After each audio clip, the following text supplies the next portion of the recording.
My name's Daniel Vesey and I'm kindly joined by Shafiq, Mohammed. And we're going to be talking about goal line technology.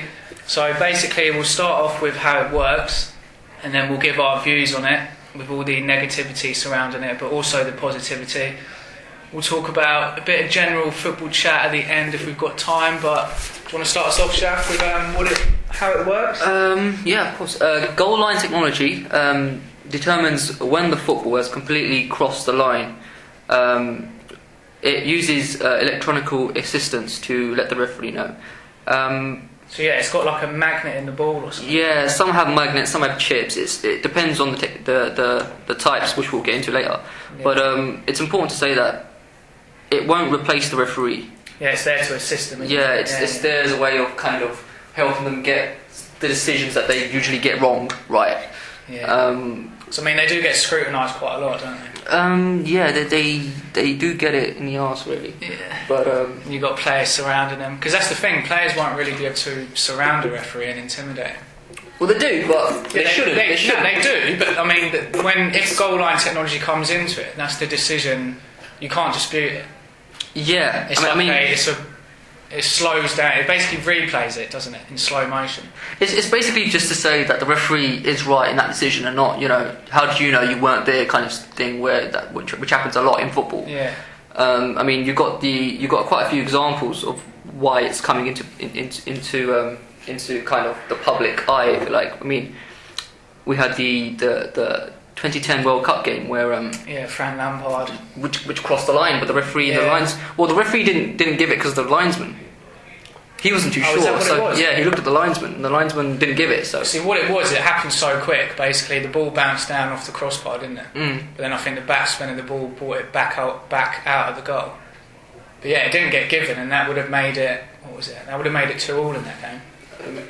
Yeah. So it did change the game. But I mean, England lost 4-1. But obviously, it changed the game. But it's hard to say if England would have went on to win the game. But I mean, you definitely don't know because of the wrong decisions been made. Well, I mean, it was that decision that kind of that the FIFA president said. I think they had to after that, didn't they? He had to consider it. Yeah. I mean, there's been many before that, but I think that one was probably the highest kind of controversial decision because it was at an international stage. Yeah, I'm pretty sure I read that he still doesn't want to introduce it. Because basically what it is, it was in the FIFA, what is it, that Super World Cup game that Chelsea played in Japan? Oh right, okay, Club World Cup. Yeah, I think it was introduced in there. But I don't think there was any sort of controversial decisions for it to basically see if it had... See, that's the thing, you don't know if it's going to work well until something happens, do you? But it's just the idea of being assured that decisions will go your way. Yeah. Oh no, yeah. If I mean, until it happens, we will never know until it's been introduced or tested. Yeah, until it gets introduced, and there's going to be arguments and like campaigns for it anyway. So they have to bow down to it eventually. Yeah, it's. Yeah, and it's like you said, it's not to replace the referees, it's to assist them, it's to make games more fair. Yeah, I mean, what FIFA have done is they've since the World Cup game, they've kind of introduced like different types of technology itself. They've tested it out and stuff. So you got you got the Kairos GLT system. It's a German company that made it. Basically, the pitch itself has a magnetic field. Yeah. What they do is the ball is some kind of magnet, and it will detect when the ball has crossed the line. But there's been a lot of criticism towards it because obviously electronic pitch is kind of how many pitches in the world will have an electronic pitch? That's do you know what I mean? Yeah. So there's a bit of which one's the one that's going to be introduced? I'm pretty sure Hawkeye is. Yeah, I mean Hawkeye and Goal Ref they've both been given it's called a second phase where FIFA have said they like the idea and they would like to test it. I mean, as you mentioned, the one that was in the Club World Championships. I think that was Hawkeye. Yeah. Because what Hawkeye is just cameras situated at the top of these stadiums. Because it's like tennis. Yeah. They have Hawkeye cameras. I think, does rugby have like Hawkeye? Rugby, snooker. Interestingly though, in tennis, Roger Federer and Rafael Nadal have actually criticised it. They've actually proved it wrong. Have they? In several instances. What have they said? No, you got that? I haven't got that with me, but they have criticised it. They have proved it wrong. Although Federer has recently kind of backtracked and said, you know, because if it clearly shows the ball, because obviously in tennis you've got because what does the whole ball have to cross the line for it to be? Yeah, in tennis the ball, the ball has. Essentially, it's like football. The ball has to cross the white line. If there's a tiny bit of the ball left on the white line, that Hawkeye camera will show that one. Yeah. So sometimes I think it was in cloudy games and stuff where it's kind of blurred the line a bit, and it said it's gone past, and they've been like, no, it hasn't. And also, but the thing is, in tennis it's a fast game anyway. It's probably faster than football. Of course. So, tennis is quick. I mean, 99% of the time it works perfectly. In tennis and snooker, rugby, it's been. Although it might be a bit more high regarded because it's like a league, isn't it? It's just say like a whole team could. But say if like there was a decision that it ended up relegating a team in football because they didn't get that one goal, so they lost the game instead of getting either a point or 3 points, and they got relegated because of that. They're going to lose like millions of pounds. Interesting you say that. The other type of technology that's being introduced is Goalminder, and it was created by two British engineers who were Bolton supporters. Oh yeah. Oh, there's that Bolton QPR goal. They got relegated. They got relegated for that. Yeah. So and then they created this new one, this Goalminder. So how does that one work? That one's basically, there's actually real life cameras. There's physical cameras inside the goals, and they take pictures at 2,000 frames per second, which is pretty fast. But it's the reason why Goalminder is pretty high regarded is because it's cheap. Because it's just cameras. There's no magnets. There's no. Because that's the thing. I'm pretty sure it's getting introduced into the Premier League at the start of next season, I think. Yeah, they're looking to do that. But then again, there's the argument of it favouring the top clubs, and then it's not going to be introduced in the Championship, League 1, League 2. That's what Seth Blatter said that as well. See, Seth Blatter, I'm pretty sure he said he'd rather have referees stand, like an extra official, standing behind the goal.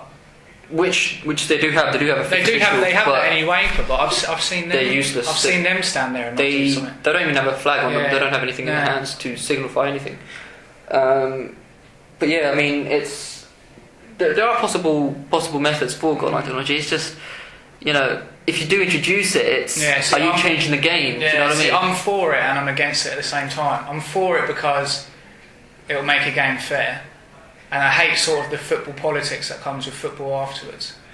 So sort of the time wasted after the game, like analysing and disputing a decision, managers complaining about the refs all the time, players complaining about them all the time.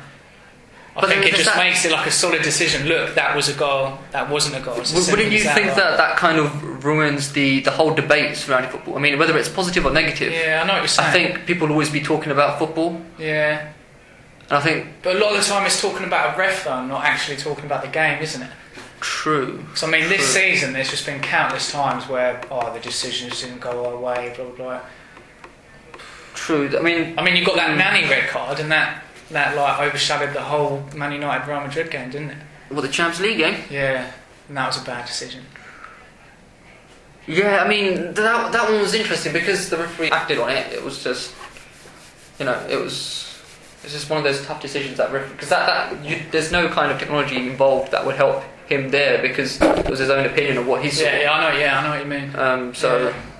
But I think financially as well. I mean, how would smaller leagues actually be able to kind of introduce goal line technology into their leagues? I mean, you've got like they can't. They're being ignored, aren't they? If you think about the football leagues if you think about the Champions League, it's comprised of different divisions around the world. So I mean, around Europe rather. So you've got like the Russian leagues and some of these teams that qualify.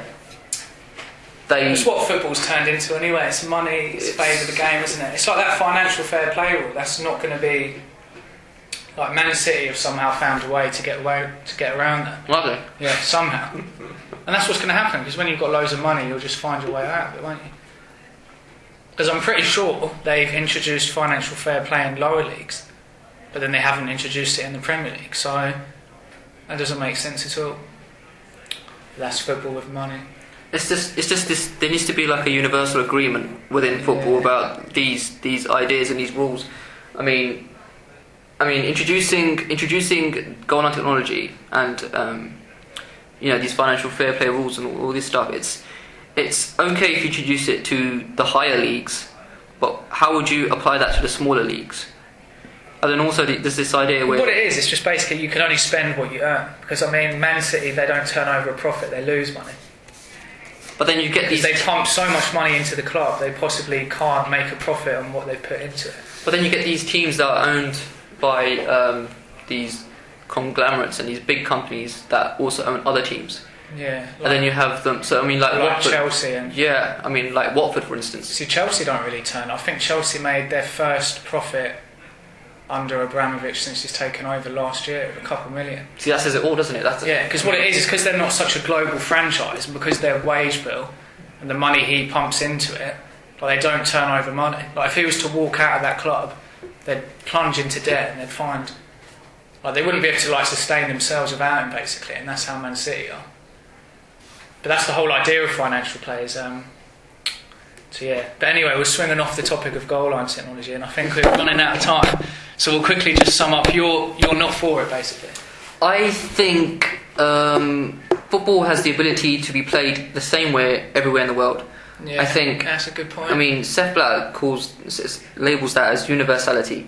Basically, I mean, football can be played in the park just the same way it can be played in a stadium. But if you introduce these cameras and all these technology, you will be it makes it a bit more like robotic and blah blah blah. Yeah, you'll be diversifying it. You'll be something that people can play and participate with on like a grassy pitch outside, and something in a stadium. I think I'm not for football goal line technology. As much as it's been used in other sports, I just think football it increases the debate. I like the debate aspect. I mean, the decisions are hard. The England decision, for instance, Frank Lampard's discard goal, I was fuming. But, I mean, looking back at it now, it's something that, I mean, we're talking about it right now. 4 years, true. later. True. I just think it promotes the sport. I mean, whether it's good or bad, I think. What about you? I probably think it has to. I mean, it's going to get talked about till it is going to get introduced. And I'm pretty sure it is getting introduced in, the end of next season. So I guess people have just got to embrace it. That's just what the world's coming to, isn't it? More high tech, so you're going to get a demand for things like that. Pretty much. I mean, I'm sure football will keep changing, won't it? It's evolving all the time. So I guess technology will just become a part of it. It's a fear that it will lose itself. Yeah, but that's what it's doing. It's already doing it though, in terms of like the money and all yellow cards for nothing, red cards for nothing. Like contracts in football don't really mean anything now. Like players can just say, right, I'm leaving this club, I'm not playing anymore. There's loads of things that need to be sorted out. But anyway, that's unfortunately all we've got time for. So, thanks, Shaf. No worries. Thank you.